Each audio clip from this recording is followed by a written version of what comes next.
இப்போ கோரேசுக்கு கர்த்தர் சொல்ற வார்த்தை என்னன்னா, உனக்கு முன்பாக போய், உனக்கு முன்னே போய். ஒரு தடவைக்கு 2 தடவை சொல்றார். இப்போ இந்த கோரேஸ் யாரு? தனிப்பட்ட முறையில் நீங்க பார்த்தீங்கன்னா கோரேஸ் யாரு அப்படின்னு கேட்டீங்கன்னு சொன்னா, கோரேஸ் ஒரு புறஜாதி ராஜா, கர்த்தரால் அபிஷேகம் பண்ணப்பட்ட ஒரு ராஜா. ஆனால் அவன் புறஜாதி ராஜா, தேவனை அறியாத ஒரு ஊர்ல இருந்து இருக்கிறவர். அவங்ககிட்ட போய் கர்த்தர் சொல்ற சில விஷயங்கள் இருக்கு. நான் உனக்கு முன்னாடி போய் என்ன பண்ண போறேன்?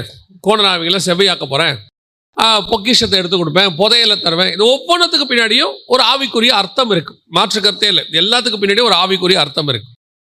ஆனால் தேவன் முன்னாடி போறதுக்கு, ஒரு புறஜாதி ராஜாவுக்கு முன்னாடி போறதுக்கு கர்த்தர் கொடுக்கிறதான இந்த காரியம் என்னன்னு கேட்டீங்கன்னா, அவனுக்கு தனிப்பட்ட முறையில், நான் ஸ்பிரிச்சுவல் காரியங்களுக்கு வரல, தனிப்பட்ட முறையில் அவங்ககிட்ட கர்த்தர் சில காரியங்களை ஒப்பு கொடுக்கிறார். அதாவது நேபுகாத் நேச்சாருடைய ராஜ்யபாரம் பெல்ஷாத்சார் காலத்தில் ஒப்பு கொடுக்கிறாரு. நீங்கள் 5ஆம் அதிகாரத்தில் நீங்கள் வாசிக்கும் பொழுது இதை நீங்கள் பார்க்க முடியும். தானியேல் புஸ்தகத்தில் ஒப்பு கொடுக்கிறாரு. அன்னைக்கு அவன் கையில் நேபுகாத் நேச்சாருடைய அந்த பாபிலோனுடையதான பொக்கிஷங்களை ஒப்பு கொடுக்கிறாரு, புதையல்களை ஒப்பு கொடுக்கிறாரு. இது எல்லாம் தனிப்பட்ட முறையில் கோரேசுக்கு கர்த்தர் ஒப்பு கொடுப்பது. இது ஒரு புறஜாதியாருக்கு கர்த்தர் செய்யக்கூடியதான ஒரு காரியம். ஒரு புறஜாதியாருக்கு கர்த்தர் செய்யக்கூடிய காரியம் பொக்கிஷங்களையும் புதையல்களையும் பூமியில தருவது. நீங்களும் நானுமே கிறிஸ்துவை முன்பாக வைப்பதற்கு காரணம் என்ன? நாம பல நேரத்தில் இவங்க கேட்கிற இதே காரணத்துக்காக தான் கிறிஸ்துவை நாம் பின்பற்றுகிறோம். உலக பிரகாரமான ஒரு ஆசீர்வாதம், பொக்கிஷம், புதையல், உலக பிரகாரமான தேவைகள், உலக பிரகாரமான காரியங்கள், இந்த பூமிக்குரியது எல்லாமே அதில் வந்துடும். ஸோ இதுதான் நம்முடைய தேவை, இதுக்கு தான் கர்த்தர் நமக்கு முன்னாடி போறாரு, வாசலை திறக்கிறாரு அப்படின்னு சொன்னா, நமக்கும் கோரேசுக்கும் என்ன வித்தியாசம்? அதாவது உலக பிரகாரமாக இருக்கக்கூடிய ஒரு ராஜாவுக்கும் கர்த்தரால் அபிஷேகம் பண்ணப்பட்ட அவனும் ஒரு காரணத்துக்காக அபிஷேகம் பண்றாரு. ஆனால் நீங்களும் ராஜாக்களும் ஆசீர்வாதமா நம்மை கர்த்தர் என்ன பண்ணியிருக்கிறாரு? அபிஷேகம் பண்ணியிருக்கிறாரு. இப்போ நமக்கு அவங்களுக்கு என்ன வித்தியாசம்? அவனுக்கு கொடுக்குற அதே பொக்கிஷம், அவனுக்கு கொடுக்குற அதே புதையல் தான் எனக்கும் கிடைக்கும் அப்படின்னு சொன்னா, அப்ப நான் இயேசுவை ஏற்றுக்கொண்டதுக்கு என்ன காரணம்? அப்போ உலக பிரகாரமாக கிடைக்கிற அதே ஆசீர்வாதத்துக்காகத்தான் நான் இயேசுவை பின்பற்றுகிறேன். அதே பொக்கிஷம், அதே புதையல் தான் எனக்கு என்று சொன்னால், நான் இயேசுவை ஏற்றுக்கொள்வதற்கு என்ன வித்தியாசம்? என்னை விட அவன் இன்னும் நல்ல பிளெஸிங்கா இருக்கிறானே அப்படின்னா, இந்த வசனத்தின்படி கர்த்தர் உங்களுக்கு எனக்கு திறந்த வாசல். ஆண்டவர் சிமனா சபையை பார்த்து பேசுறார், திறந்த வாசல் அப்படிங்கிறார். ஆண்டவர் எதுக்கு நமக்கு வாசலை சொல்றார், திறந்த வாசல் சொல்றாரு அப்படின்னு கேட்டீங்கன்னா, அவர் நமக்கு கொடுக்கிற பொக்கிஷம் வேறு, அவர் நமக்கு கொடுக்கிற புதையல் வேறு. ஆண்டவர்கிட்ட இருக்கிற பொக்கிஷம் புதையல்னு பார்த்தீங்கன்னா, கொலோசையர் 2ஆம் அதிகாரத்தில் சொல்றாரு, அவருக்குள் ஞானம் அறிவு என்கிற பொக்கிஷம் அடங்கி இருக்கிறது. அப்ப நமக்குள்ள பொக்கிஷம் வேறு, நாம தேட வேண்டியது வேறு. ஆனா இப்ப நமக்கு முன்பாக ஆண்டவர் போய் என்ன கொடுக்கிறாரு? புறஜாதி ராஜாக்கு போறது இது ஒரு பாத், முன்னாடி போறது ஒரு பாத். நாம அதுக்காக அவரை தேடலை, நாம தேடுற விதம் வேறு, நாம வேறு காரியத்துக்காக தேடிக்கொண்டிருக்கிறோம். அந்தகாரத்தில் இருக்கிறதான பொக்கிஷங்களையும் ஒளிப்படத்தில் உள்ளதான புதையல்களையும் நமக்கு ஆண்டவர் வச்சிருக்கிறார் வேற. ஆண்டவர் சொல்றாரு, இந்த புஸ்தகத்தை புதை பொருளாக வைத்து வைத்து நமக்கு வேற புதையல் இருக்குது, அது உள்ளதான காரியங்களை தேடணும். அதான் வேதாகமம் தான் நமக்கு புதையல். இது உள்ள கர்த்தர் என்ன பண்ணிக்கிறார்? புதைச்சு வச்சிருக்கிறாரு. அந்தந்த காலகட்டத்துக்கு உரியது. பொக்கிஷம் என்பது ஞானம் அறிவு, புதையல் என்பது வேத வசனத்துக்குள்ள இருக்கக்கூடியதான கர்த்தருடைய வெளிப்பாடு. இதுதான், இதுக்காக தான் கர்த்தர் திறந்த வாசலை வச்சிருக்கிறார். திறந்த வாசல்னா என்ன அர்த்தம்? வாசல் என்பது இயேசுவை குறிக்கிறது, நம்ம எல்லாருக்கும் தெரியும். ஆண்டவர் நமக்கு எல்லாத்தையும் ஓபன் பண்ணி வச்சிருக்கார், பரிசுத்த ஆவியானவர் அனுப்பி இருக்கிறார். அவர் இப்பொழுது சகல சத்தியத்துக்குள்ள நடத்துவார். இதான் உங்களுக்கு முன்பாக எனக்கு முன்பாக திறந்த வாசலை வைத்திருக்கிறேன். பொக்கிஷத்தையும் புதையல்களையும் எடுத்துக்கொள்வது. அதோட அர்த்தம் என்ன? ஆவியானவர் சபைகளுக்கு வருகிறார், ஆவியானவர் சபைகளுக்குள்ளே அசைவாடுகிறார், சகல சத்தியத்துக்குள்ளும் நடத்துவார். இயேசுவே சொல்றார், நான் இன்னும் அநேக காரியங்களை உங்களுக்கு சொல்ல வேண்டி இருக்கிறது, ஆனால் அவைகளை இப்பொழுது சொன்னால் நீங்கள் தாங்க மாட்டீர்கள். நான் போய் பரிசுத்த ஆவியை அனுப்புவேன், அவர் வந்து உங்களை சகல சத்தியத்துக்குள்ளும் நடத்துவார். அந்த சகல சத்தியம் தான் பொக்கிஷமும் புதையலும். அதைத்தான் நீங்களும் நானும் தேடணும். அதுக்கு தான் திறந்த வாசல். நோவாவுடைய ஜலப்பிரளயத்துல கர்த்தர் கதவை அடைத்தார்னு இருக்கு. திறந்து வச்சா என்ன ஆகும்? பேழை காணாம போயிடும். அப்ப கர்த்தர் கதவை அடைப்பது நல்லதா கெட்டதா? நல்லது. சில இடத்துல கதவு என்ன பண்ணப்பட்டிருக்கணும்? அடைக்கப்பட்டிருக்கணும். சில இடத்துல கதவு என்ன பண்ணப்பட்டிருக்கணும்? திறந்திருக்கணும். கர்த்தர் அடைத்தாலும் சோத்திரம், கர்த்தர் திறந்தாலும் சோத்திரம். சில நேரத்தில் நீங்க நினைச்சது கிடைக்காது, கர்த்தர் அடைச்சு வச்சிருப்பாரு. நீங்க முட்டுவீங்க, மோதுவீங்க, ஆண்டவர்கிட்ட சொல்லுவீங்க, என்ன ஆண்டவரே எனக்கு மட்டும் கதவு அடைச்சிருக்குது. அந்த கதவு உனக்கு வேணான்னு அர்த்தம், அந்த வழியா நீ பிரவேசிக்க வேண்டான்னு அர்த்தம், அது உனக்குரியது அல்லன்னு அர்த்தம். நான் ஒன்று மட்டும் ஆண்டவர்கிட்ட கற்றுக்கிட்டேன், எனக்கு என் பர்சனலா, தேவனுடைய கரத்தில் தீமை என்பது கிடையவே கிடையாது. அவருக்கு தீமை செய்யவும் தெரியாது. அவரை பொறுத்த வரைக்கும் எனக்கு அடைச்சாலும் நன்மைதான், எனக்கு திறந்தாலும் நன்மைதான். அவர் எனக்கு எதை வச்சிருக்கிறாரோ அதில் சந்தோஷமா பிரவேசிக்கணும். அவர் என் வாழ்க்கையில எதை செய்தாலும் கர்த்தர் நன்மைக்காக மட்டுமே செய்வார். அதுல தீமை என்பது இருக்கவே இருக்காது. ஒருவேளை எனக்கு இன்னைக்கு தெரியாது, அவ்வளவுதான். இதுல எனக்கு அது பார்க்கறதுக்கு தீமை மாதிரி தெரியும். இப்போ இஸ்ரவேல் ஜனங்களை பார்த்து ஆண்டவர் சொல்லிட்டாரு, நீங்க போங்க 40 வருஷம் சுத்தி வாங்க அப்படின்ட்டாரு. உடனே இஸ்ரவேல் ஜனங்களுக்கெல்லாம் மனமடிவாயிருச்சு, வழி. ஐயோ ஆண்டவர் இப்படி சொல்லிட்டாரு, முடியாது, நாங்க இப்பவே போறோம், ஏதோ கர்த்தர் எங்களை தண்டிச்சிட்டாரு அப்படின்ட்டாங்க. கர்த்தர் சொன்னதுக்கு பின்னாடி பல காரணங்கள் இருக்கு. பாருங்க, இவங்க எந்த ஜனங்களை பார்த்து அங்க பயந்தாங்களோ, ஏனாக்கின் புத்திரராகிய ராட்சதர்கள்னு இருக்கும், யாரை பார்த்து பயந்தாங்களோ 40 வருஷம் சுத்தி நீங்க வரும்போது பாத்தீங்கன்னா அந்த ஜனங்கள் அங்கே இருக்க மாட்டார்கள். 40 வருஷம் அந்த ஜனங்களை என்ன பண்ணியிருப்பாரு, அந்த இடத்துல இல்லாதபடி ரிமூவ் பண்ணியிருப்பாரு. அப்ப திரும்பி வரும்போது அந்த ஜனங்க அங்க இல்ல. அதே நேரத்துல எந்த ஜனங்க அவங்கள பார்த்து பயந்தாங்களோ 40 வருஷத்துல அந்த பயந்த ஜனங்களும் இல்ல. இப்போ உள்ளுக்குள்ள பிரவேசிக்கிற கூட்டம் எப்படி இருக்குன்னா, அவங்கள பார்த்து பயப்படாத ஒரு கூட்டம். அதோட அர்த்தம் என்னன்னா, நீ போய் நான் கொடுக்கிற தேசத்துல பயப்படாம சந்தோஷமா இருக்கணும்னு கர்த்தர் விரும்புகிறார். பயந்தவனும் இல்ல, பயப்படுத்தினவனும் இல்ல. இதுக்கு கர்த்தர் 40 வருஷம் எடுத்துக்கிட்டாரு. நமக்கு 40 வருஷம் சுத்தினாருங்கிறது எப்படி இருக்கு, தண்டனையா தெரியுது. கர்த்தர் சில நேரங்களில் நம்மளை சுத்தல்ல விடுறாருன்னா அதுக்கு பின்னாடி ஏதோ நன்மை இருக்குன்னு அர்த்தம். சில நேரங்களில் கர்த்தர் பண்ணுகிற டிலே நல்லது. கர்த்தர் நமக்கு தீமை செய்யவே மாட்டார், அவருக்கு தீமை செய்யவும் தெரியாது. இது கர்த்தர் நமக்கு முன்பாக போய் நமக்கு செய்யற காரியம். இது ஒரு அனுபவம். இது உலக பிரகாரமாய் கிடைக்கக்கூடிய ஆசீர்வாதம், பொக்கிஷம், புதையல், திறந்த வாசல், இதெல்லாம் இருக்கு. இந்த நடக்கிறதுல முன்னாடி போறதுன்னு ஒண்ணு இருக்கு இல்லையா, இதுலயே இன்னொன்னு இருக்கு, இன்னொரு விஷயம் இருக்கு. இதை விட ஒரு படி கொஞ்சம் மேல நீங்க வச்சுக்கலாமே. இது தேவ ஜனங்களுக்கு நடக்கிறதான ஒரு விஷயம். வாசிங்க சங்கீதங்களின் புஸ்தகம் 91ஆம் சங்கீதம் 11-12 வாசிங்க. உன் வழிகள் எல்லாம் உன்னை காக்கும்படிக்கு உனக்காக தம்முடைய தூதர்களை கட்டளையிடுவார். உன் பாதம் கல்லில் இடராதபடி அவர்கள் உன்னை தங்கள் கைகளில் ஏந்தி கொண்டு போவார்கள். இது இரண்டாவது. அதாவது உனக்கு முன்பாக தம்முடைய தூதர்களை என்ன செய்யறாரு, அனுப்புகிறாரு. இது நம்ம அடிக்கடி நம்முடைய ஜபங்கள்ல நம்ம யூஸ் பண்ற ஒரு வசனம். இந்த வசனத்தை நம்ம எதுக்கு யூஸ் பண்றோம் அப்படின்னா, பாதுகாப்புக்கு. நமக்கு முன்பாக போய் ஆண்டவர் போறாரு. இன்னொன்னு வசனம் சொல்லுது, தூதர்கள் போறாங்க. இவங்க என்ன பண்ணுவாங்களா, நம்முடைய பாதங்கள் கல்லில் இடாதபடிக்கு அவங்க என்ன செய்வாங்களா, பாதுகாத்துக் கொள்வாங்க. உன் வழிகள் எல்லாம் உன்னை காக்கும்படிக்கு அப்படின்னு இருக்கு. இது நல்லா தானே இருக்கு. இதான் நம்ம வாக்குத்தத்தத்தில் சொல்றோம், ஆண்டவர் எனக்கு பாதுகாப்பு கொடுக்கிறாரு, நமக்கு முன்பாக தூதர்களை அனுப்புவார், எல்லாம் சொல்றோம்ல. இப்ப இந்த வசனத்தை வாசிங்களேன். யாத்ராகமத்தின் புஸ்தகம் 33ஆம் அதிகாரம். ஆனாலும் வழியிலே நான் உங்களை நிர்மூலம் பண்ணாதபடிக்கு நான் உங்கள் நடுவே செல்ல மாட்டேன், நீங்கள் வணங்கா கழுத்துள்ள ஜனங்கள் என்றார். யோசிச்சு பாருங்க, இந்த சங்கீதத்தில் நம்ம வாசிக்கும் போது உம்முடைய தூதர்களை கட்டளையிடுவேன், அவர்கள் உன் வழிகள் எல்லாம் பாதுகாப்பார்கள், எல்லாமே சொன்னாரு, எல்லாமே கரெக்டாக தான் இருந்துச்சு. ஆனால் இந்த இடத்துல ஆண்டவர் சொல்றாரு, நான் என் தூதனை உனக்கு முன்பாக அனுப்பு, நான் என்ன செய்வேன், இவங்களை எல்லாம் நிர்மூல, அதெல்லாம் செஞ்சிடறாரு, எல்லாரையும் துரத்திடுறேன், எல்லாம் பண்ணிடுறேன், நான் செய்ய வேண்டிய வேலையெல்லாம் செஞ்சிடறேன்பா. ஆனா நான் வரமாட்டேன், நான் என்ன பண்றேன், தூதனை அனுப்புறேன். இப்போ இந்த வார்த்தை மோசேக்கு சந்தோஷமா தானே இருக்கணும். ஏன்னா ஒரு தூதன் 1000 பேரையும் இன்னொருத்தன் என்ன பண்ணுவான், 16,000 பேரையும் வெட்டுவான். அவனுக்கு ஒரு பக்கத்துல அந்த அளவுக்கு ஆண்டவர் வந்து ஆசீர்வாதத்தை கொடுத்து வச்சிருக்கிறார். ஒரு தூதனை 180,000 பேர்லாம் சங்காரம் பண்ணிடுவாங்க. அப்படி இருக்கும் பொழுது இப்ப நீங்க பாருங்க, ஆண்டவர் சொல்றாரு மோசே கிட்ட, நான் தூதனை அனுப்புறேன். இந்த தூதன் வந்து யாருன்னா, பிசாசிய சங்கிலியில கட்டக்கூடியதான் ஒரு ஆளு. நான் அப்படி ஒரு தூதனை அனுப்புறேன் அப்படின்னு சொன்னா, மோசே சொல்றாரு, இல்ல ஆண்டவரே, இந்த வார்த்தை, இந்த துக்கமான வார்த்தை, அந்த வசனம் என்ன சொல்றது பாருங்க, 4ஆம் வசனம் வாசிங்க. துக்கமான இவ்வார்த்தைகளை ஜனங்கள் கேட்டபோது ஒருவரும் தங்கள் ஆபரணங்களை போட்டுக் கொள்ளாமல் துக்கித்துக் கொண்டிருந்தார்கள். இந்த வார்த்தை எப்படி இருந்துச்சா, எப்படி துக்கமா இருந்துச்சு. ஆண்டவர் சொல்லும் போது அப்ப எப்படி சொல்லியிருக்கிறாரு, ஆண்டவர் சொல்லும் போது எப்படி சொல்லியிருக்கிறாரு, இதை சந்தோஷமாவோ கம்பீரமாவோ கோபமாவோ சொல்லல. அவர் எப்படி சொல்லியிருக்கிறாரு, துக்கமா சொல்லியிருக்கிறாரு. அது எப்படி சொல்லியிருக்கிறாரு, துக்கமா. அதாவது கோவப்பட்டுலாம் பேசல, போ நான் வரமாட்டேன் இனிமேட்டு உன் கூட அப்படி சொல்லல. நான் வரலப்பா இனிமேட்டு உன் கூட, நான் உன் கூட வந்துகிட்டே இருந்தேன்னா நான் என்ன பண்ணிடுவேன், கோவத்தில் அடிச்சாலும் அடிச்சு விடுவேன், அதனால் நீ என்ன பண்ணிடுவேன், அதனால் நான் என்ன பண்ணுறேன், என் கூட இருக்கிற தூதன் இருக்கான், நான் அவனை அனுப்பி வைக்கிறேன், நீ போப்பா கூட்டிட்டு போ அப்படின்றாரு. இந்த வசனம், இந்த துக்கமான வார்த்தைகளை கேட்டபோது, இல்லைன்னா கர்த்தர் உடைய கோபமான வார்த்தைகளை கேட்டபோது தான் வந்திருக்கணும். கோபப்பட்டு சொன்னார்னு வரணும். அந்த வசனம் சொல்லுது துக்கமான வார்த்தைகளை கேட்டபோது. அப்படின்னா என்ன அர்த்தம்? கர்த்தர் தூதனை அனுப்புறதுன்றதை விட கர்த்தர் நமக்கு முன்பாக வருவது என்பதுதான் முக்கியம். தூதன் வருவது அப்போ முக்கியம் இல்லையா? தூதன் வருவது முக்கியம்.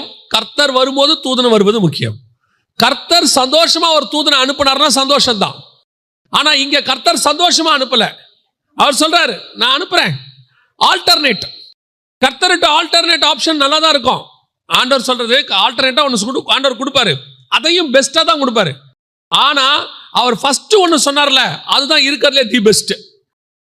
பல நேரங்களில் இப்போ தாவீது போய் ஆண்டவர்கிட்ட தேவாலயம் கேட்கிறாரு. தேவாலயத்தை கேட்ட உடனே ஆண்டவர் சொல்றாரு, சாலமோனை வச்சு நீ கட்டிக்கோ அப்படின்னு சொல்லிட்டாரு. ஆனா இது கர்த்தருக்கு சித்தமானது அல்ல. கர்த்தருடைய சித்தம் ஆசாரிப்பு கூடாரம் தான். அதனால தான் ஆண்டவர் கேட்கிறாரு தாவீதை பார்த்து, நான் உங்களை யார்ட்டையாவது தேவாலயம் கேட்டேனா? நான் கைகளில் வாசம் பண்ற ஆலயத்தில் இருக்க மாட்டேன்ல, எல்லாம் சொல்லிட்டார். அப்படி சொல்லிட்டு ஆண்டவர் சொல்றாரு தாவீதை பார்த்து, இருந்தாலும் நீ கேட்ட கட்டிக்கோ அப்படின்ட்டார். இப்போ தேவாலயம் பாருங்க, மகத்துவமானது, மகிமை இறங்குது. ஒருவரும் ஊழியம் செய்யக்கூடாதபடிக்கு ஷெக்கினா மகிமை இறங்குது. எல்லாம் தான் இருக்கு. ஆனா அந்த ஃபர்ஸ்ட் பிளான் ஒன்று இருக்குல்ல, ஆசாரிப்பு கூடாரம், அதுக்கு இது என்ன ஆகாது, ஒரு நாள் ஈக்குவல் ஆகாது. ஏன்னா பரலோகத்தின் மாடல் தான் ஆசாரிப்பு கூடாரம். வெளிப்படுத்தல் 15:5 வாசிங்க பார்ப்போம். இவைகளுக்கு பின்பு நான் பார்த்தபோது, இதோ பரலோகத்திலே சாட்சியின் கூடாரமாகிய ஆலயம் திறக்கப்பட்டது. பரலோகத்திலே சாட்சியின் கூடாரமாகிய ஆலயம் திறக்கப்பட்டது அப்படின்னா என்ன அர்த்தம்? அந்த சாட்சியின் கூடாரம் இருக்கு இல்லையா, அதுதான் பரலோகத்தில் இருந்தது, அதான் ஆலயம். அந்த மாடல் தான் மோசே கிட்ட காட்டினாரு. இப்ப தாவீது என்ன பண்ணிவிட்டாரு, அதுக்கு ஒரு ஆல்டர்னேட் மாடலை கேட்டார் பூமியில. அதுக்கு அப்படியே இன்னொன்னு. உடனே கர்த்தர் சொல்றாரு, சரி கேட்டது தாவீது, கொடுக்குறேன். ஆனால் அந்த ஃபர்ஸ்ட் இருக்குல்ல ஆசாரிப்பு கூடாரம், அதுக்கு ஈக்குவலா இது என்ன செய்யாது, வராது. தாவீது கேட்டான்னு ஆலயத்தை கர்த்தர் கொடுத்தாரு. ஆலயம் பூமியில இருந்த காலத்தை விட ஆலயம் பூமியில இல்லாத காலம் தான் ஜாஸ்தி. நான் சொல்ல புரியுதா? சாலமோன் தேவாலயத்தை கட்டினாரு, கிட்டத்தட்ட கிமு 168 அது இடிக்கப்பட்டுருச்சு. ஆன்டியோகஸ் எபிபனஸ் இடிச்சிட்டார். அந்த ஆலயம் இடிக்கப்படுது. நடுவில் நேபுகாத் நேச்சார் இடிச்சிட்டார். அப்புறம் ஒரு 70 வருஷம் ஆலயம் இல்லை. ரெண்டாவது செருபாபேல் கட்டினார். இப்போ தீத்ராயின் இடிச்சிட்டாரு. இப்போ 2000 வருஷமா ஆலயம் இல்லை. ஆலயம் இருந்த காலத்தை விட ஆலயம் இல்லாத காலம் தான் ஜாஸ்தி. ஆனால் ஆசாரிப்பு கூடாரம் இருக்குல்ல, அதான் காட்ஸ் பிளான். அந்த மாதிரி தான் இங்கேயுமே கர்த்தர் முன்பாக போறது தான், என் சமூகம் உனக்கு முன்பாக செல்லும், இதான் காட்ஸ் பிளான். ஆனா வேற வழி இல்லை. இவன் கூட வந்தா நான் என்ன ஆயிடுவேன், உங்களை கொண்டு போட்டுருவேன். அதனால கர்த்தர் சொல்றாரு, நான் என்ன பண்றேன், உன் கூட ஒரு தூதனை அனுப்புறேன், நீ கூட்டிட்டு போ. அவனும் இதெல்லாம் செய்வான். எபூசியன் ஏத்தியன் எல்லாரையும் விடச்சு அரிச்சு விரட்டிட்டு தேசத்தை உங்ககிட்ட கொடுத்துருவான். எல்லாம் செய்யறாரு. இந்த துக்கமான வார்த்தைகளை கேட்டபோது ஜனங்களுக்குமே தெரியுது இந்த வார்த்தை எப்படி இருக்குது, துக்கம், கஷ்டமா இருக்கு, ஆண்டவர் வரமாட்டேன்ட்டாரு அப்படின்னு. பல நேரங்களில் நமக்கு பாதுகாப்பை நம்ம உணர்கிறோம், இந்த தூதர்களுடையதான காரியத்தை போல உணர்கிறோம். ஆனால் கர்த்தர் கூட வராராங்கிறதா இப்ப கேள்வி. நாம பல நேரத்தில் இதை தான் கொஞ்சம் கான்சன்ட்ரேட் பண்ணணும். மோசேக்கு தூதன் மூலமா வர பாதுகாப்பு வேணுமா, கர்த்தர் மூலமா வர பாதுகாப்பு வேணுமானா கர்த்தர் மூலமா வர பாதுகாப்பு தான் வேணும். கர்த்தர் கோபம் உள்ளவர் ஆயிற்று, பரவாயில்ல நீங்களே வாங்க. நான் நடுவில் வந்தா உங்களை சங்காரம் பண்ணுவேன், பரவாயில்ல நீங்களே வாங்க. அது அவனுக்கு தெரியும். இந்த டிஃபரன்ஸ் உங்களுக்கு எனக்கு என்ன செய்யணும், புரியணும். எது வேணுங்கிறத நாம தான் செலக்ட் பண்ணணும். நமக்கு முன்பாக எது போகணுங்கிறத நம்ம தான் செலக்ட் பண்ணணும். ஆண்டவர் கேட்கிறார், நான் போறேன், நான் நடத்துறேன், ஆனா இப்படித்தான் நடக்கணும், இப்படித்தான் போகணும், நான் சொல்றபடி தான் இருக்கணும். அப்படின்னா நான் உனக்கு முன்னாடி போய் எல்லாத்தையும் சரி பண்ணி கொடுத்துறேன். இல்ல ஏன் இஷ்டப்படி தான் நான் போவேன், எனக்கு கொஞ்சம் ரிலாக்ஸா இருக்கணும், கொஞ்சம் இப்படி அப்படி நான் இப்படி அப்படின்னு ஆண்டவர் சொல்றாரு, சரி நீ போ, ஆனா நான் வரமாட்டேன். ஆனாலும் நீ என் பையன், என் மக, நான் உன்னை விட முடியாது. அதனால நான் என்ன பண்றேன், நான் ஒரு சேஃப்டிக்கு ஆள் அனுப்புறேன். பாடி கார்டு வேணுமா, இப்படி வச்சுக்கோங்க, பாடி கார்டு வேணுமா, நம்ம அப்பா வேணுமா. சில நேரத்தில் பாடி கார்டு பார்த்தீங்கன்னா பயங்கரமான ஆளாக தான் இருப்பாரு. இங்க ஒருத்தர் நீங்க போறீங்க, பாடி கார்டு பார்த்தீங்கன்னா பயங்கர துப்பாக்கி வச்சிருப்பாரு, எல்லாம் வச்சிருப்பாரு. கூட வர அப்பா கிட்ட ஒன்றும் இருக்காது. ஆனால் மனதளவில் பாடி கார்டை விட அப்பா தான் நமக்கு க்ளோஸ். அப்பா கூட இருக்கிறது என்னைக்குமே நல்லது, அம்மா கூட இருக்கிறது என்னைக்குமே நல்லது. ஏன்டா பாடி கார்டு வேணாங்கிற, ஏன் சொல்ற? அவன் சொல்லுவான், இந்த பாடி கார்டு இருக்கானே அவன் கட்டளைக்கு செயல்படுறவன். அடினா அடிப்பான், நில்லுனா நிற்பான், போனா போவான், வானா வாவான். ஆனா எனக்கு யார் வேணும் தெரியுமா? கட்டளைக்கு செயல்படுகிற பாடிகார்டு வேணாம், கட்டளை கொடுக்கிற எங்க அப்பா வேணும் எனக்கு. அதான் எனக்கு ரொம்ப வேணும். எனக்கு எஸ்தர்கிட்ட ரொம்ப பிடிச்ச ஒரு விஷயம், ஒரு தடவைக்கு 3 தடவை ராஜா கேட்பாரு. எஸ்தர் போய் பார்க்கும்போது ராஜா கேட்பாரு, உனக்கு என்ன வேண்டும் எஸ்தர்? தேசத்தில் பாதியை கேட்டாலும் நான் உனக்கு தருகிறேன். அப்படிதான் சொல்லுவார். ஒரு தடவைக்கு 3 தடவை ராஜா அந்த வார்த்தையை சொல்லுவார். ஒவ்வொரு ட்ரிப்பும் எஸ்தர் என்ன பண்ணுவாங்க தெரியுமா? வேணான்றுவாங்க. ஒவ்வொரு ட்ரிப்பும் வேணான்றுவாங்க. இப்போ யோசிச்சு பாருங்களேன், எஸ்தர் கூட இருக்கிற பெண்கள், மற்ற கன்னிகைகள்லாம் இருந்தாங்களே நிறைய பேருக்கு, அத்தனை பேருக்கு எஸ்தர் எப்படி தோணும் தெரியுமா? நம்ம பாஷையில் சொன்னா பைத்தியம். ராஜா என்ன கொடுக்குறேங்கிறாரு? தேசத்தில் பாதி தரேன்றாரு. தேசத்தில் பாதினா எவ்வளவு தெரியுமா? ராஜா அன்னைக்கு அரசாண்ட நாடுகள் எத்தனைன்னா 127 நாடு அரசாண்டாராமா. எஸ்தர் 1:1 இருக்கு. 127 நாட்டில் கிட்டத்தட்ட அவர் பாதி கொடுக்குறேங்கிறார். அப்படின்னா என்ன அர்த்தம்? கிட்டத்தட்ட 63 தேசம், 63 நாடு.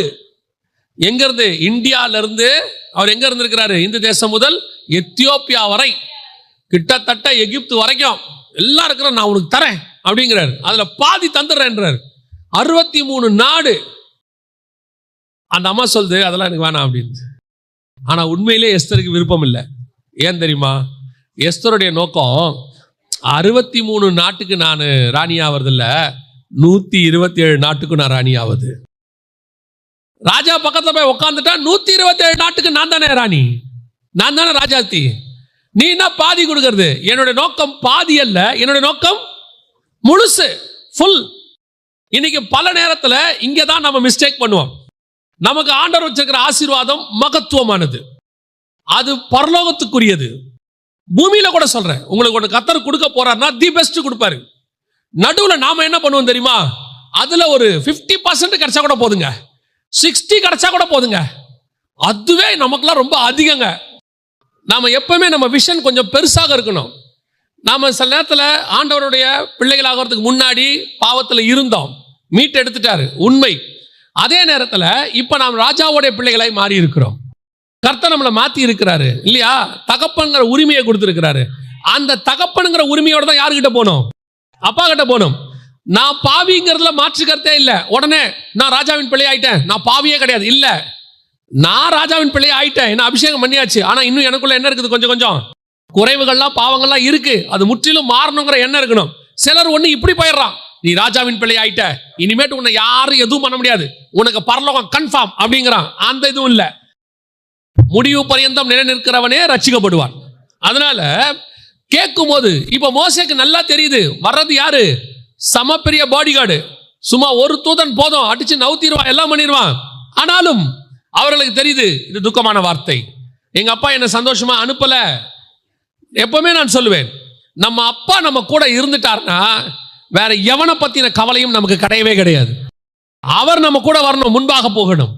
இந்த இடத்துல தூதர்கள் வருவது பாதங்கள் கல்லிடாதபடிக்கு பாதுகாத்துக் கொள்வாங்க, எல்லாம் உண்மைதான். ஆனால் அந்த காரியம் அப்பாவோடு கூட இருக்கணும். அப்பா இல்லாம நான் வரமாட்டேன்னு சொல்லி ஒரு தூதன் இருக்கிறானா அது வேஸ்ட், அது தேவையில்லை. இது உங்களுக்கு தெரியணும்.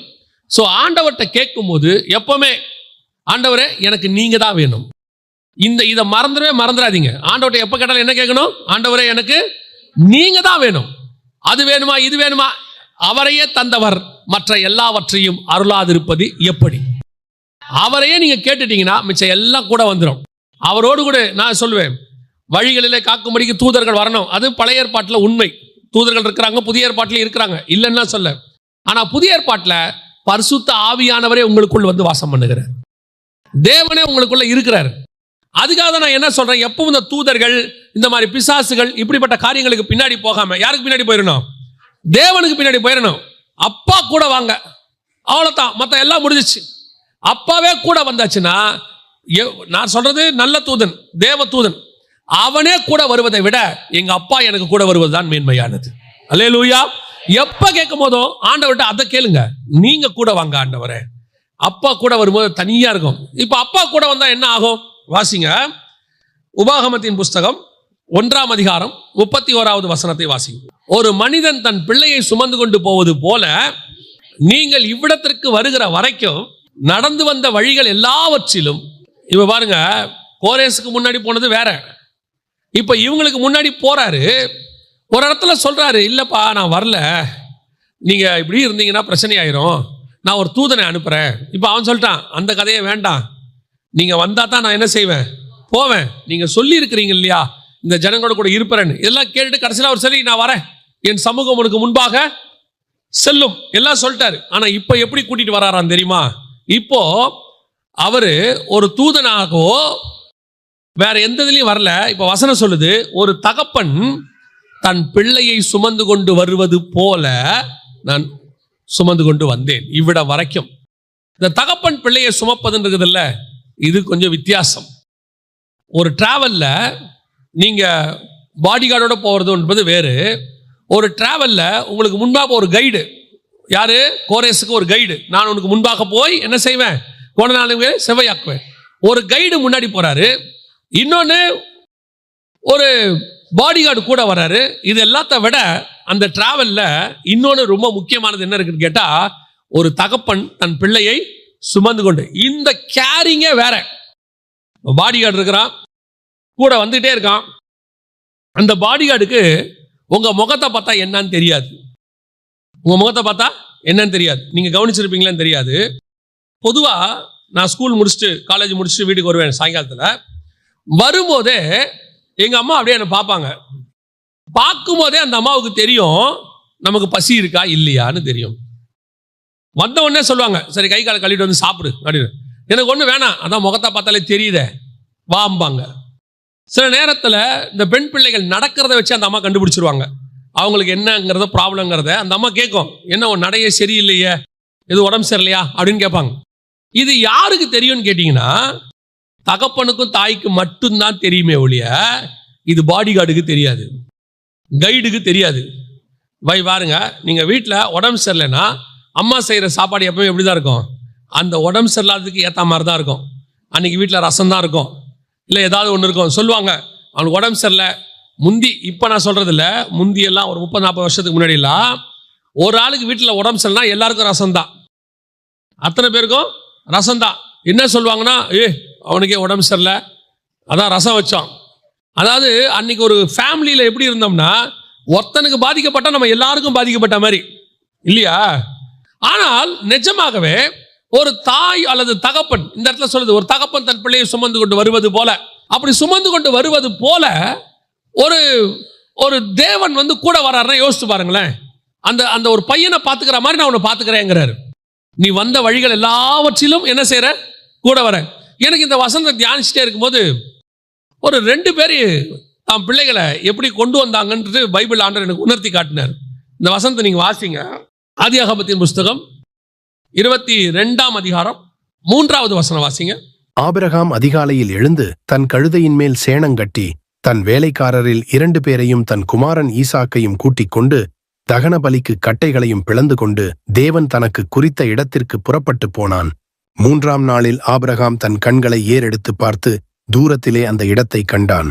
3 நாள் பிரயாணம் போயிருக்கு, 3 நாள் பிரயாணம் போயிருக்கு. இந்த பிரயாணத்துல ஆபிரகாம் தன் பையனை கூட்டிட்டு போறாரு. ஆபிரகாம் என்ன பண்றாரு, கழுது மேல வச்சு தன் பையனை என்ன பண்றாரு, கூட்டிட்டு போறாரு. 3 நாளும் ஆபிரகாம் எதுக்கு கூட்டு போறாரு பையனை? இந்த 3 நாளும் ஆபிரகாம் பையனை எதுக்கு கூட்டு போறாரு? பலி கொடுக்க கூட்டிட்டு போறாரு. இப்ப இந்த பையனுக்கு தெரியாது அப்பா எதுக்கு கூட்டு போறாரு, பலி கொடுக்க கூட்டு போறாரு தெரியாது. 3வது நாள்ல தான் போய் கேட்கறான் மலைக்கு மேல, தகன பலிக்கு ஆடு எங்க. அப்ப அது வரைக்கும் அவனுக்கு தெரியாது. அப்ப இந்த 3 நாளும் பையன் எப்படி போயிருப்பான் அப்பா கூட? சந்தோஷமா டிராவல். அதே ஒரு வனாந்தரத்துல கூடாரத்திலே இருந்தோமா, அப்பா இன்னைக்கு நம்மள என்ன பண்ணிருக்கிறாரு, வெளியே கூட்டு போறாரு. அதுவும் அதிகாலையில் எழுந்து காலங்காத்தாலே ஏஞ்சாச்சு, அப்படியே ஜாலியா அப்பா கூட போறான். 1 நாள் ஆச்சு, 2 நாள் ஆச்சு, 3 நாள் ஆச்சு, போய்கிட்டே இருக்காங்க. நீ போக போக ஜாலியா இருக்கு. ஒரு இடம் வருது, வந்த உடனே பலியெல்லாம் செலுத்தி, பலி செலுத்துறதுக்கு எல்லாத்தையும் ரெடி பண்ணா பையனுக்கு டவுட்டு, அப்பா எல்லாத்தையும் கொண்டாந்து இருக்கிறாரு, கட்டையா எடுக்கிறாரு, எல்லாம் கொண்டாரு, பலி செலுத்த வேண்டிய ஆடு எங்க, ஆண்டவரே பலிக்கு அப்பா எங்க அப்படின்னா, அப்பா கையை காலை பிடிச்சி கட்டுறாரு. இப்பதான் அப்போ அவன் மனதில் என்ன இருந்திருக்கும், இந்த 3 நாள் எதுக்கு என்ன கூட்டிட்டு வந்தீங்க, இந்த 3 நாளுடைய பிரயாணத்தினுடையதான தகப்பன் தன் பிள்ளையை சுமந்து கொண்டு வந்தது போலன்றதுக்கான அப்படியே ஆப்போசிட் இது. அப்படியே என்ன நடக்குது? ஆப்போசிட்டா இருக்குது. சில நேரங்களில் நீங்களும் நானும் தேவனை இப்படித்தான் பார்க்கிறோம். சில நேரத்தில் கர்த்தர் நடத்துகிற பாதை அப்படி இருக்குது. ஆண்டவர், சிலர்லாம் சொல்லுவாங்க, ஆண்டவர் என்னை கொண்டு போய் இப்படி விட்டுட்டாருங்க, நான் நினைக்கவே இல்லை, நான் கர்த்தரை தான் தேடுறேன், எனக்கு ஏன் இப்படி எல்லாம் நடக்குது? ஆண்டவர் சொல்றாரு, நீ கை காலை கட்டுற வரைக்கும் தான் பார்க்கிற, கத்தி ஓங்குற வரைக்கும் தான் பார்க்கிற, ஆனா உன்னை உயிரோடு கூட எழுப்பி நிக்க வச்சு உன் சந்ததியை ஆசீர்வதிக்கிறத நீ இனிமேட்டு தான் பார்ப்ப. உன் தகப்பன் உன்னை சுமந்து கொண்டு வந்தது காரணம் உன்னை பலி கொடுப்பதற்கு அல்ல. அதனாலதான் ஆபிரகாம் தெளிவா சொல்லிட்டு போவாரு, நானும் பிள்ளையாண்டானும் திரும்பி வருவோம். கன்ஃபார்மா திரும்பி வருவோம். என்னங்க பலி கேட்டிருக்கிறாரு, திரும்பி வருவாங்கிறத, அவர் பலி கேட்டது உண்மை, நான் கொடுக்க வந்தது உண்மை. ஆனா அவர் சொல்லியிருக்காரு, ஈசாக்கின் வழியாக தான் உன் சந்ததி விளங்கும்னு சொல்லியிருக்கிறார். எனக்கு அவர் கூட்டு வர சொன்னது, பலி கொடுக்க சொன்னது, இதெல்லாம் ரெண்டாவது. எனக்கு ஒரு வாக்கு பண்ணார்ல, அந்த வாக்கு தத்தம் தான் எனக்கு மெயின். இவனை செத்தாலும் உயிரோடு கூட கொண்டு வருவதற்கு அவர் வல்லமை உள்ளவராய் இருக்கிறார். நான் பலி கொடுக்க போகிறேன், கர்த்தர் உயிரோடு கூட எழுப்புவார். நான் திரும்பி வரும்போது என் பையனோட தான் வருவேன். இதுதான் தகப்பனுக்கு இருந்தான கான்பிடென்ட். இந்த 3 நாளும் ஆபிரகாமுக்கு இதுதான் கான்பிடென்ட். 3 நாளும் ஆபிரகாம் இதுதான். ஆபிரகாமை பொறுத்த வரைக்கும் வேலைக்காரங்கிட்ட சொல்லும் போது பையனோட வருவேன்னு சொன்னது வேலைக்காரன்ட்ட சொன்னது இல்ல, அவன் வீட்டுல இருந்து கிளம்பும் போதே சாராள்கிட்ட தான் சொல்லியிருப்பான், எங்கெங்க போறீங்க, பிள்ளைய கூட்டிட்டு மோரியா மலை வரைக்கும் போயிட்டு வந்துடுறேன், பிள்ளை பத்திரங்க, அதெல்லாம் பத்திரமா கூட்டு வருவேன். அப்படி இருக்கும்போது அவர் கன்ஃபார்மா சாராள்கிட்ட இருக்கட்டும், யாருக்கிட்ட வேணா இருக்கட்டும், அவர் சொல்ற வார்த்தை என்னவா இருக்கும், திருப்பி கண்டிப்பா கூட்டிட்டு வருவேன். ஆனா உள்ளுக்குள்ள தெரியும், இவன் என்ன கொடுக்க போறோம், பலி கொடுக்க போறோம். பலி கொடுக்க போகிறது உண்மை, திருப்பி வரப்போவதும் உண்மை. உன் தகப்பன் உன்னை சுமந்து கொண்டு போவது எதுக்கு தெரியுமா? கன்ஃபார்மாக உன்னை சாவடிப்பதற்கு அல்ல. அது நடத்துகிற பாதை கொஞ்சம் கடினமாகத்தான் இருக்கும். அதனால தான் அந்த வார்த்தையை சொல்வாரு, நீ நடந்து கொண்டு வந்த பாதைகள் எல்லாம், எல்லாத்துலயும் அந்த பாதையில என்ன இருக்கு தெரியுமா? செங்கடல் இருக்கு, அந்த பாதையில வனாந்தரம் இருக்கு, அந்த பாதையில சில நேரத்துல சாப்பாடு இல்லாத நிலைமை இருக்கு, சில நேரத்துல தண்ணி இல்லாத சூழ்நிலை வரும், சில நேரத்துல பிரச்சனைகள் வரும். ஆனால் ஆண்டவர் சொல்றாரு, எல்லாவற்றிலும் உன்னை நான் சுமந்து கொண்டு வந்தேன். செங்கடல் உன்னை அழிக்கவில்லை, செங்கடல் உனக்காக பிளந்தது. வனாந்தரம் உன்னை அழிக்கவில்லை, வனாந்தரத்துல மேகஸ்தம்பத்தை கொடுத்தார். பசி உன்னை சாகடிக்கவில்லை, மன்னாவை கொடுத்தார். தாகம் உன்னை சாவடிக்கவில்லை, தண்ணியை கொடுத்தார். நீ கடந்து வந்த பாதையெல்லாம் கடினம், ஆனா எதுல உன்னை சாக விட்டாரு அதை மட்டும் சொல்லு, எதுல உன்னை கைவிட்டாரு அதை மட்டும் சொல்லு. நீ நடந்து வந்த பாதையை பத்தி மட்டுமே பேசிக்கிட்டு இருக்க. நான் கஷ்டப்பட்டேன் அப்படிப்பட்டேன் இப்படிப்பட்ட. ஆண்டவர் சொல்றாரு, நீ கஷ்டப்பட்டதெல்லாம் உண்மை, நான் கை விட்டேனா, உன்னை எங்கேயாவது தொலைச்சேனா, இல்ல உன்னை பலி கொடுத்தேனா, உன் தகப்பன் பிள்ளையை சுமப்பது போல இதுவரைக்கும் நான் சுமந்து கொண்டு வந்திருக்கிறேன். நீ போகிற இடம் வரைக்கும் உன்னை நான் சுமந்து கொண்டு போவேன். அந்த நம்பிக்கை தான் நான் சொல்லுவேன், அந்த நம்பிக்கை தான் வருக வரைக்கும் நம்ம எல்லாருக்கும் இருக்கு, இருக்கணும். அன்னைக்கு இருந்தார் பாருங்க. இப்ப நான் என்ன சொல்லக்கூடாது, எங்க அப்பா என்ன வெட்டுறதுக்கு கூட்டிட்டு போனார், இல்ல, எங்க அப்பா என்ன அதுக்கு நடுவில் காப்பாற்ற கூட்டிட்டு போனார். நடத்தின பாதை கடினம். நான் சொல்றேன், இயேசு கிறிஸ்துவை உபத்திரவத்தின் நடுவில் தான் நீங்க தெரிந்து கொள்ள முடியும். அங்கதான் அவர் கரம் எப்படி வேலை செய்து நீங்க பார்க்கணும். சாப்பாடே வராத இடத்துல எப்படி சாப்பாடு வருதுன்னு பார்க்கணும். எல்லாருக்கும் சாப்பாடு வர இடத்துல நீயும் சம்பாரிச்சு சந்தோஷமா 5 ஸ்டார் ஹோட்டல்ல சாப்பிடுறதுங்கிறது நார்மல், உன்ன மாதிரி எல்லாரும் சாப்பிடுவான். ஆனா வனாந்தரத்துல மன்னாவை அவரால் அழைக்கப்பட்டவன் மட்டும்தான் சாப்பிடுவான், வேற எவனுமே சாப்பிட மாட்டான். அது கர்த்தர் உனக்கும் எனக்கும் வச்சது. நீ என்ன ஆசைப்படுற, எல்லாரோடய உட்காந்து நானும் ஜாலியா 5 ஸ்டார் ஹோட்டல்ல சாப்பிடணும், நீ 10ஓட 11 கணக்கிலே வர மாட்டேன், லிஸ்ட்லயே இருக்க மாட்டேன், நீ எல்லாரோடையும் சேர்ந்து செத்து போயிடுவ. ஆனா வனாந்தரத்துல சாப்பிடறாமல்ல, அவன் தான் லிஸ்ட்ல வருவான், அவன் தான் தனியா வருவான். ஆண்டவர் அந்த பாதையில ஏன் நடத்துறாரு? தகப்பன் தன் பிள்ளையை சுமந்து கொண்டு வருவது போல. ஆபிரகாம் தன் பிள்ளையை சுமந்து கொண்டு போகும்போது அவன் பையன் நினைச்சிருப்பான், அப்பா ஏதோ ஜாலியா கூட்டு போறாரு, கத்திய ஓங்கும்போது நினைச்சிருப்பான், ஐயோ அப்பா நம்மளை வெட்ட பாக்குறாரு. ஆனா அப்பாவுக்கு நல்லா தெரியும், நான் எப்ப கூட்டு போனாலும், உன்னை வெட்ட கூட்டு போனாலும், உன்னை பலி கொடுக்க கூட்டு போனாலும், எனக்கு ஒண்ணு தெரியும், நீ உயிரோடு கூட திரும்பி வருவாய். எனக்கு அதுல ஆபிரகாமுக்கு தெரியுங்கிறதுல நீங்க எப்படி கண்டுபிடிக்கலாம்னா, இஸ்மவேலை அனுப்பி விடுவாரு. 21ஆம் அதிகாரம் ஆதியாகமத்தின் புஸ்தகம் 11வது வசன வாசி. தன் மகனை குறித்து சொல்லப்பட்ட இந்த காரியம் மிகவும் துக்கமாய் இருந்தது. இப்ப யோசிச்சு பாருங்க, அனுப்பிதான் விட சொன்னாரு, நீ வனாந்தரத்துக்கு என்ன பண்ணிரு, அனுப்பி விட்டுரு. இதுவே மிகவும் துக்கம்னா பையனை கர்த்தர் கேட்கிறாரு, வெட்டு, பலியாய் கொடு அப்படின்னு சொன்னா இந்த காரியம் ஆபிரகாமுக்கு எப்படி இருக்கணும்? இன்னும் பெரிய துக்கமா இருக்கணும். இதுவே மிகவும் துக்கம், இதை விட பெரிய துக்கம் இருக்கணும். ஆனா வசனம் சொல்லுது அவனுக்கு துக்கமே இல்ல. அவன் என்ன பண்றானா, அதிகாலையில் எழுந்து பையனை கூட்டிட்டு வாடா போலாம். அப்ப எங்க போறோம்? போயிட்டு வரலாம் வாடா. வேலைக்காரன் கேட்கறாங்க எங்கயா போறீங்க? அந்த மேல வரைக்கும் போயிட்டு வந்துடுறான். பையன் கேட்கறான் இப்ப எதுக்கு? உன்னை பலி கொடுக்க வந்தேன். இப்ப போயிட்டு வரலாம். நீ போயிட்டு வரலாம்டா, வரலாம். இப்ப வெட்ட போறிய? போயிட்டு வரலாம்டா. கையை காலை கட்டி வெட்ட போற, திருப்பி போலாங்கிற. டேய் திருப்பி போலாம்டா. அப்ப எனக்கு புரியல. எனக்கு புரியுதுடா, உனக்கு புரியாது. சில நேரங்களில கர்த்தர் சொல்லக்கூடிய காரியம் நமக்கு புரியாது, கர்த்தருக்கு தெரியும். நல்லா நமக்கு தெரியும் அவசியமும் இல்லை. ஓங்கியாச்சு, ஈசாக்கு நினைச்சிட்டா, முடிஞ்சு, அவ்வளவுதான். இதுக்கு தான் தகப்பன் சுமந்து கொண்டு வந்தது போல வந்தீரோ? என்னை வெட்டுறதுக்கு தான் கூட்டு வந்தீரோ? இந்த பிரச்சனைக்கு தான் என்னை கூட்டிட்டு வந்தீங்களோ? இந்த உபத்திரவத்தில் கொண்டு வந்து விடுறதுக்கு தான் கூட்டிட்டு வந்தீங்களோ? நீங்க கூட நிறைய நேரத்தில் ஆண்டவர் கேட்டிருக்கலாம். ஆண்டவர் சொல்றார், இல்ல, கத்தி ஓங்குற வரைக்கும் நீ பொறுமையா இரு, ஒரு நாள் வரும். அவ்வளவுதான், விஷயமே முடிஞ்சிச்சு. ஒரு நாளும் கர்த்தர் உன்னையும் என்னையும் சாகடிக்க விடுகிறது இல்லை. கர்த்தர் சுமந்து கொண்டு போவார், உபத்திரவத்தின் பாதையில நடத்துவார். ஆனால் ஒரு நாளும், இப்போ ஆபிரகாம் சாகும்போது பாத்தீங்கன்னா வசனம் சொல்லுது, ஈசாக்கும் இஸ்மவேலும். அந்த வசனம் எனக்கு ரொம்ப பிடிச்ச வசனம். 25ஆம் அதிகாரம் 9வது வசனம் வாசிங்க. அவன் குமாரராகிய ஈசாக்கும் இஸ்மவேலும் மம்ரேக்கு எதிரே ஏத்தியனான சோகாரின் குமாரனாகிய எப்பெரோனின் நிலத்திலுள்ள மக்பேலா எண்ணப்பட்ட குகையிலே அவனை அடக்கம் பண்ணினார்கள். இதான் முக்கியம், நல்லா கவனிங்க. ஒருத்தன் துரத்தி விடப்பட்டவன், அவன் பார்வையில எங்க அப்பா எங்க அம்மாவையும் எங்க அப்பாவை என்ன பண்ணிட்டார்? எங்க அப்பா என்ன எங்க அம்மாவையும் துரத்தி விட்டார். இன்னொருத்த பார்வையில எங்க அப்பா என்ன பண்ணிட்டாரு? வெட்ட போயிட்டாரு. ரெண்டு பேருக்கும் அப்பானா அவ்வளவு வெறுப்பு. என்னடா இது, ஒரு காலத்துல இப்படி பண்ணிட்டாரு எங்க அப்பா, இனி எங்க அப்பா தேவையே கிடையாது அப்படின்னு. ஆனா வசனம் சொல்லுது, ரெண்டு பேரும் வந்து அவனை அடக்கம் பண்ணினார்கள். துரத்தி விடப்பட்டவனும் வந்து அடக்கம் பண்ணினான், வெட்டுவதற்கு கத்தி வாங்கினவனும் வந்து அடக்கம் பண்ணினான். ஏன் தெரியுமா? ஒரு நாள் ஆபிரகாம் பூர்ண வயது உள்ளவனாய் மரித்தான்.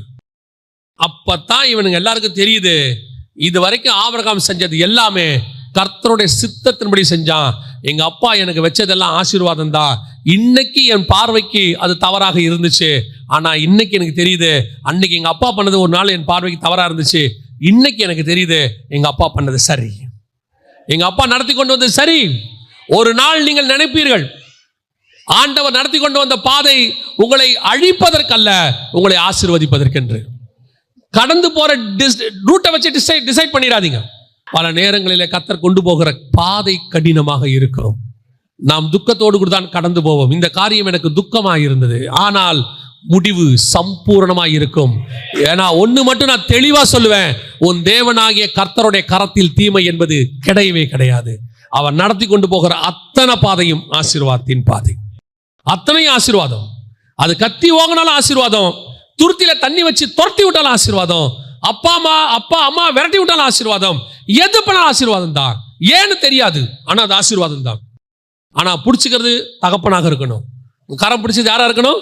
தகப்பனா இருக்கணும்.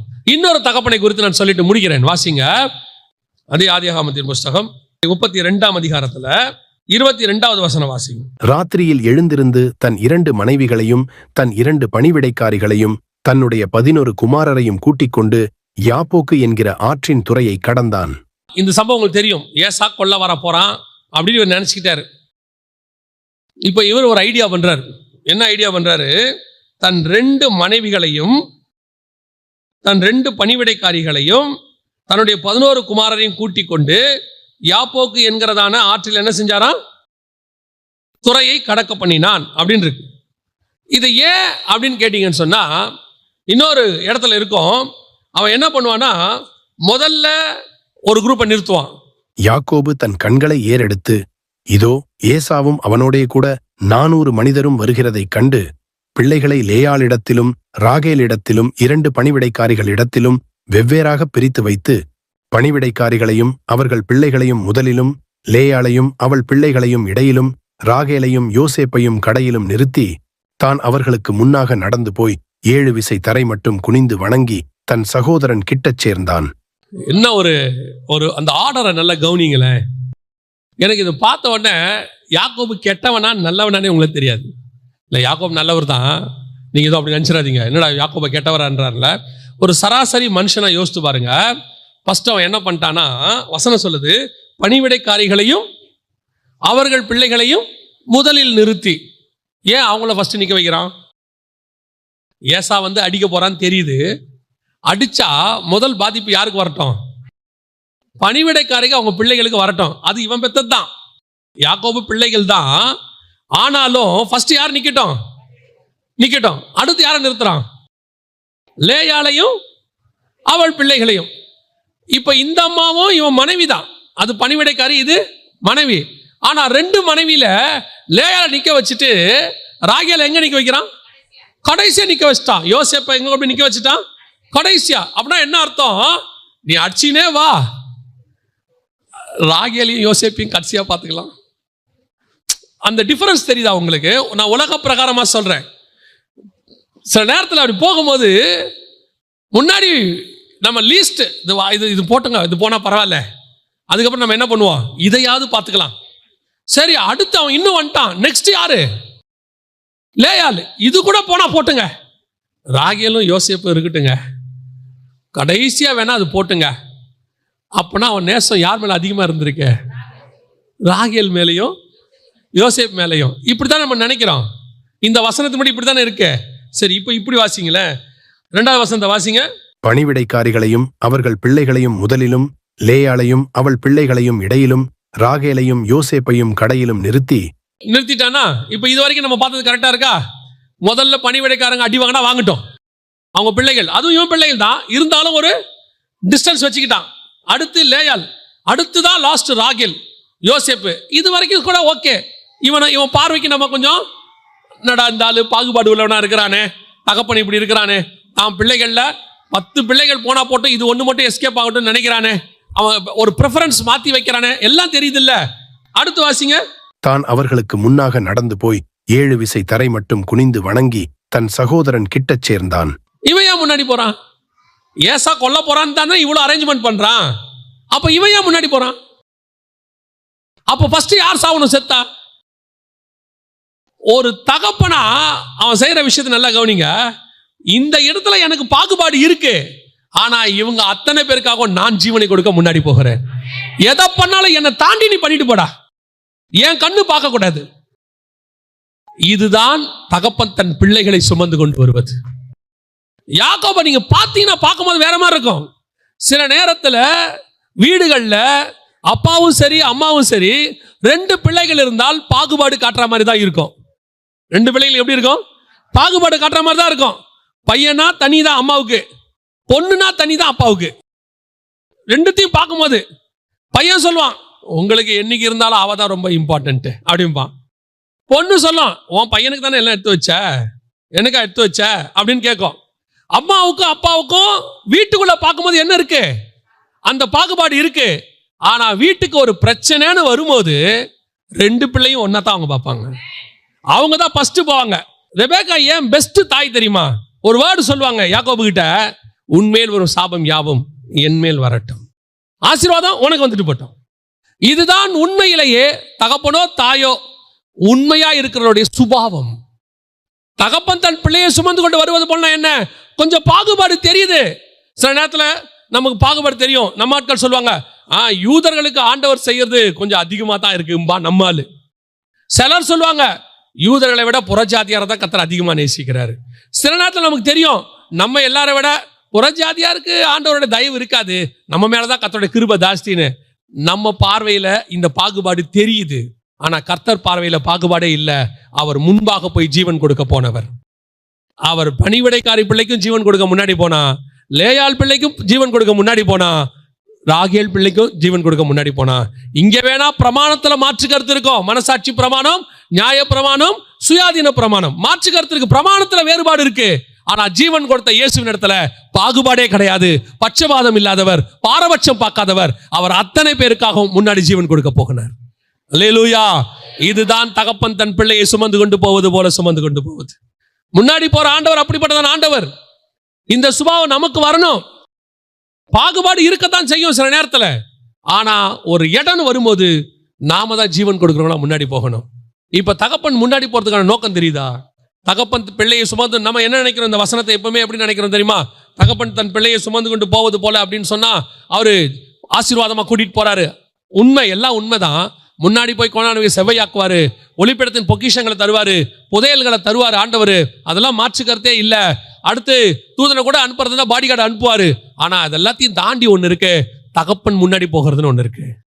அந்த தகப்பன் முன்னாடி எதுக்கு என்ன கூட்டிட்டு போறாரு தெரியுமா? அவருக்கு ஒண்ணு தெரியும், நான் கடந்து உன்னை கூட்டிக் கொண்டு போகிற பாதை கடினம் தான், கண்ணீர் தான், கொஞ்ச நேரம் உபத்திரவம் தான், அழுகதான், கத்தி ஓங்கிறது தான், உன்னை வனாந்தரத்துல விடுறது தான். ஆனால் எனக்கு நன்றாய் தெரியும், நீ வனாந்தரத்திலே துருத்தி தண்ணீரோட அப்பத்தோட ஓடினாலும் சாக மாட்டாய், கத்தியை தூக்கினாலும் நீ சாக மாட்டாய். உங்க 2 பேரையுமே கர்த்தர் ஆசீர்வதிப்பார். அல்லேலூயா. யாக்கோபு பார்க்கிறதுக்கு தெரியும், பணிவிடைக்கார பிள்ளைக்கும் லேயாள் பிள்ளைக்கும் ராகேல் பிள்ளைக்கும் வித்தியாசம் இருக்கிற மாதிரி தெரியும். ஆனால் அத்தனை பேருக்கும் ஜீவனை கொடுக்க கர்த்தர் முன்னாடி போய் கொண்டிருக்கிறார். அல்லேலூயா. அந்த தேவன் தான் உங்களையும் என்னையும் தகப்பன் தன் பிள்ளையை சுமப்பது போல சுமந்து கொண்டு போகிறார். ஆமென். எந்த இடத்திலும் ஆண்டவரை சந்தேகமே படாதீங்க, எந்த இடத்துலையும் ஆண்டவர்கிட்ட முறுமுறுக்காதீங்க, துக்கப்படாதீங்க. ஏன்னா கர்த்தர் கருத்துல என்ன கிடையாது, தீமை என்பது கிடையவே கிடையாது. அவர் உனக்கு முன்பாக போய் உன்னை ஒரு தகப்பனை போல ஜீவன் கொடுக்க முன்னாடி போயிட்டு இருக்கிறார். ஏன் அவர் முன்னாடி போறார் தெரியுமா? ஜீவன் கொடுப்பதற்கு, உன்னை பாதுகாப்பு. எது வந்தாலும் எனக்கு ஒண்ணு நல்லா தெரியும், எது நமக்கு நடந்தாலும் கர்த்தரை தாண்டி நடக்கவே நடக்காது.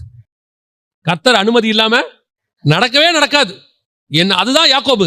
நான் முன்பாக போய், ஏசா நான் உன்னை மொத்த பேரை அழிக்க போறேன், எவ்வளவு பேரை வேணா அழிச்சுக்க, முதல்ல என்ன அழிச்சிரு, எனக்கு அப்புறம் தான் நீ என் பிள்ளைகளை தொடணும்.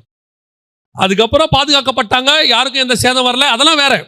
ஆனா அதுதான் ஒரு தகப்பனுடைய இருதயம். அல்லேலூயா. ஒரு பூலோகத்தில் இருக்கிற உன் தகப்பன் உனக்கு செய்யாததை நான் உனக்கு முன்பாக போகிறேன். நான் உனக்கு உள்ளங்கையில் வச்சு வரைஞ்சி பாதுகாத்துக் கொள்றேன். உன்னை ஒரு நாளும் கைவிடாத தகப்பன் சொல்லுகிறார். தகப்பன் தன் பிள்ளையை சுமந்து கொண்டு வந்தது போல. ஒருவேளை நீ வந்த பாதை கடினமா இருக்கும், ஆனா இது வரைக்கும் உன்னை கொண்டு வந்தது யாருன்னு நீங்க நினைக்கிறீங்க? இது வரைக்கும் உங்களுக்கு ஜீவனை கொடுத்து பத்திரமா பாதுகாத்து யாருன்னு நினைக்கிறீங்க? நீங்க எத்தனையோ நேரத்துல கூட இருக்கிறவங்களை குறை சொல்றீங்க. ஏன் தேவனையே குறை சொல்றீங்க? ஆண்டவர் இருந்தா இப்படிலாம் நடக்குமா? ஏன் ஆண்டவர் இருந்தா எங்க அப்பா இப்படி இருக்காரு? ஏன் ஆண்டவர் இருந்தா என் வாழ்க்கையில இப்படிலாம் நடக்குது? ஆண்டவர் சொல்றாரு, அப்படியெல்லாம் நடந்துச்சே, நீ என்ன ஆன? செத்துட்டியா? இல்ல என்ன ஆச்சு? காணாம போயிட்டியா? உன்னை நடத்தி கொண்டு தங்கம் நெருப்புக்குள்ள போகாம புடமிடப்படவே முடியாது. அதுக்கு ஒரு ப்ராசஸ். உன்னை அந்த ப்ராசஸ்ல நான் நடத்துனதுக்கு காரணம் உன்னை சுத்த பொண்ணாய் விளங்க பண்ணுவதற்கு. உன்னை மாதிரி நாளைக்கு இதே மாதிரி பாதையில கடந்து போறவங்க 1000 பேர் இருப்பான், அவனுக்கெல்லாம் உன்னைத்தான் கர்த்தர் எடுத்து பயன்படுத்துவார். ஏன்னா உனக்கு மட்டும்தான் அந்த வலி தெரியும், உனக்கு மட்டும்தான் அந்த பெயின்னா என்னன்னே தெரியும். பிரசங்கத்துல நான் சொல்லுவேன், ஒரு சிங்கிள் பேரண்ட்காரன் பிரசங்கத்துல சிங்கிள் பேரண்ட்டை பத்தி பேசுறதுக்கும் அந்த சிங்கிள் பேரண்டா இல்லாம தாயும் தகப்பனும் வளர்த்தவங்க பேசுறதுக்கும் டிஃபரன்ஸ் இருக்கு. ஒரு பசினா என்னன்னு தெரியாதவன் பசியை பத்தி பேசுவதுக்கும் பசியில கடந்து வந்தவன் பசியை பத்தி பேசுறதுக்கும் டிஃபரன்ஸ் இருக்கு. நீ கடந்து வந்த பாதையில ஏன் கர்த்தர் கொண்டு வந்தார் தெரியுமா? நீ பட்ட அனுபவத்தினால நாளைக்கு உன்ன மாதிரி இருக்கிற 1000 பேரை நீ மீட்க வேண்டி இருக்கிறது. உன்னால மட்டும்தான் அது முடியும். ஏன்னா நீ அந்த ப்ராசஸ்க்கு உன்னை விட்டு கொடுத்த கர்த்தர் உன்னை உருவாக்கி இருக்கிறார். தகப்பன் உனக்கு முன்பாக போய், ஆனா ஒண்ணு மட்டும் கர்த்தர் சொல்றாரு, இன்னைக்கு மட்டும் இல்ல, முடிவு பரியந்த கர்த்தர் சொல்றாரு, தகப்பன் தன் பிள்ளையை சுமந்து கொண்டு வருவது போல நான் வருவேன். உன்னை இறக்கி வைக்க மாட்டேன், நீ பாரன்னு விடவே மாட்டேன். உன்னை கொண்டு போய் இந்த இடம் மட்டும் உனக்கு நியமிச்ச டெஸ்டினேஷன் வரைக்கும் கர்த்தர் கொண்டு போய் சேர்க்க வல்லமை உள்ளவராய் இருக்கிறார். அல்லேலூயா. நாம் ஜெபிக்க போகிறோம். ஏந்திரிக்கலாமா நாம தேவ சமூகத்துல? நன்றி ஆவியானவரே. கண்களை மூடுவோமா? ஒருவேளை இதுவரைக்கும் உன்னுடைய ப்ராசஸ் எல்லாம் பெயின்ஃபுல் ப்ராசஸாவே இருந்திருக்கும். கொஞ்சம் வேதனை உள்ள காலங்களுக்குள்ளே நீ போயிருப்ப. ஒருவேளை வனாந்தரத்துக்கு பிள்ளையோட ஓடி இருப்ப, இல்ல உன் சொந்த தகப்பனே உனக்கு கத்திய ஓங்கி இருப்பாங்க, உன் சொந்த குடும்பமே உனக்கு விரோதமா ஓங்கி இருக்கும், உன் தாயே உனக்கு விரோதமா எழும்பி இருப்பாங்க. சில நேரத்தில் நீ கைவிடப்பட்டு அனாதையா நின்று இருப்ப. எந்த பக்கம் போறது திக்கற்ற நிலைமை. ஆண்டவர் சொல்றாரு, திக்கற்றவர்களுக்கு ஆதரவற்றவர்களுக்கு அவர்தான் அடைக்கலம். அவர் சொல்றாரு, யார் உன் கூட வரலனா என்ன, யார் உனக்கு முன்னாடி போகாட்டி என்ன, நான் போயிட்டு இருக்கேன் உனக்கு முன்னாடி, நான் போயிட்டு இருக்கேன். என்னை மட்டும் பார்த்துக்கிட்டே வா, என்னுடைய பாதப்படி அப்படியே பின் பண்ணிட்டே வா, நான் கொடுத்த வார்த்தைகளை அப்படியே ஃபாலோ பண்ணிக்கிட்டே வா. அப்ப நீங்க முன்னாடி போறீங்கன்னா எனக்கு ஏன் ஆண்டவரே இதெல்லாம் நடக்குது? அது அடுத்த உன் கேள்வி. கர்த்தர் என் கூட வராருன்னா, ஆண்டவர் தான் எங்களுக்கு தேவன்னா, ஏன் என் வாழ்க்கையில இதெல்லாம் நடக்குது? ஆண்டவர் சொல்றாரு, இதை விட மோசமாலாம் வந்துச்சு, நான் உனக்கு முன்னாடி போய் ஃபில்டர் பண்ணி உன்னால எதை தாங்க முடியும்னு பார்த்து அதை மட்டும்தான் நான் உனக்கு அனுமதிச்சேன், மற்ற எதையுமே நான் அனுமதிக்கல. நீ சந்திச்சதெல்லாம் உன்னால தாங்க முடியும்னு உன் மேல உள்ள நம்பிக்கையில நான் அனுமதிச்சது. நான் அப்படி அனுமதிச்சதுனால தான் நீ இன்னும் ஜீவனோடையே இருக்கிற. நான் எல்லாத்தையும் அனுமதிச்சிருந்தா நீ இந்நேரம் செத்து போயிருப்ப. இந்நேரம் உன்னை தொலைச்சு கட்டியிருப்பாங்க. கர்த்தர் ஃபில்டர் பண்ணி அனுப்புனார் உனக்கு. நீ கடந்து வந்த பாதையே இவ்வளவு கஷ்டமா இருக்குன்னு சொல்றியே, உனக்கு தெரியாம எவ்வளோ ஆயுதங்களை கர்த்தர் நிர்மூலமாக்கினார் உனக்கு விரோதமா வந்ததை. அதெல்லாம் அவர் வாங்கிக்கிட்டாரு. ஏன்னா உன் முன்னாடி போறவர் அவர் தான். உனக்கு உன் கிட்ட வந்த சின்ன கல்லுக்கே நீ இப்படி சொல்லிட்டியே, அவர் மேல எவ்வளவு கல் எறிஞ்சாங்க தெரியுமா? ஏன்னா அவர் முன்னாடி போயிட்டே இருக்காரு. அவர் ஒரு சிலது தான் உனக்கு அனுமதி கொடுத்தாரு. அது கூட எதுக்கு தெரியுமா? நீ சாகணுங்கிறதுக்காக இல்ல. உன்ன மாதிரியே உன் பின்னாடி சின்ன சின்ன பிள்ளைங்கள்லாம் வந்துகிட்டு இருக்கு. இன்னொரு தலைமுறை வருது. அந்த தலைமுறைக்கு இந்த அனுபவத்தை சொல்றதுக்கு உன்னைத்தான் நான் செலக்ட் பண்ணேன். நீ பட்ட பாடு, நீ சிந்தின கண்ணீர், நீ கடந்து வந்த இருட்டு, நீ இருட்டில் அழுதது, நீ பாத்ரூம்ல தண்ணி ஊத்திக்கிட்டே அழுதது, எல்லாத்தையும் கர்த்தர் சொல்றாரு. இப்ப கர்த்தர் சொல்றாரு, ஆண்டவர் சொல்றாரு, இதெல்லாம் நான் தெரிஞ்சுதான் உன்னை அனுமதிச்சேன். ஏன்னா நான் தானே உன் முன்னாடி போனேன். எனக்கு தெரியாம இது எதுவுமே நடக்கல தெரியுமா? ஏன் தெரியுமா? உன் பின்னாடி இன்னும் கொஞ்சம் பேர் வந்துகிட்டு இருக்காங்க. அவங்களுக்கெல்லாம் உன்னை ஒரு தகப்பனாகவும் உன்னை ஒரு தாயாகவும் வைக்கிறதுக்காக தான் நான் உன்னை கடந்து போக பண்ணேன். நீ ஏமாற்றப்பட்ட, உண்மைதான். நீ நம்பினவங்க ஏமாத்திட்டாங்க, உண்மைதான். உங்ககிட்ட உண்டானதையும் எடுத்துக்கிட்டு போயிட்டு உன்னை நடுத்தரில் விட்டுட்டாங்க, உண்மைதான்.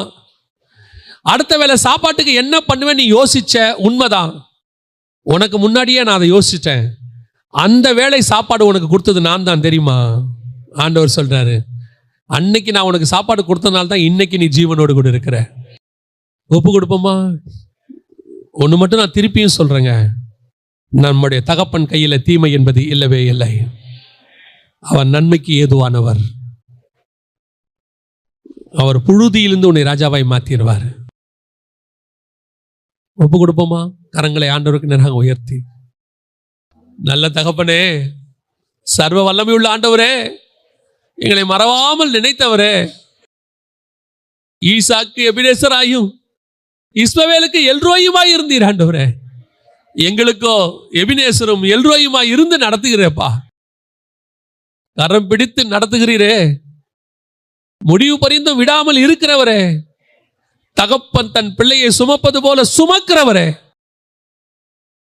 நாங்க பயமில்லாம உங்க தோள் மேல உட்கார்ந்து இருக்கிறோம். நாங்க பயமில்லாம உங்க மாறு மேல சாஞ்சிருக்கிறோம். நடந்ததெல்லாம் நன்மைக்கே நாங்கள் அறிந்திருக்கிறோம். இனியும் நடத்த போகிறீர். முடிவு பரியந்தம் எங்களை நடத்துவீர். எங்கள் ஆண்டவர் இயேசு கிறிஸ்துவின் நாமத்தில்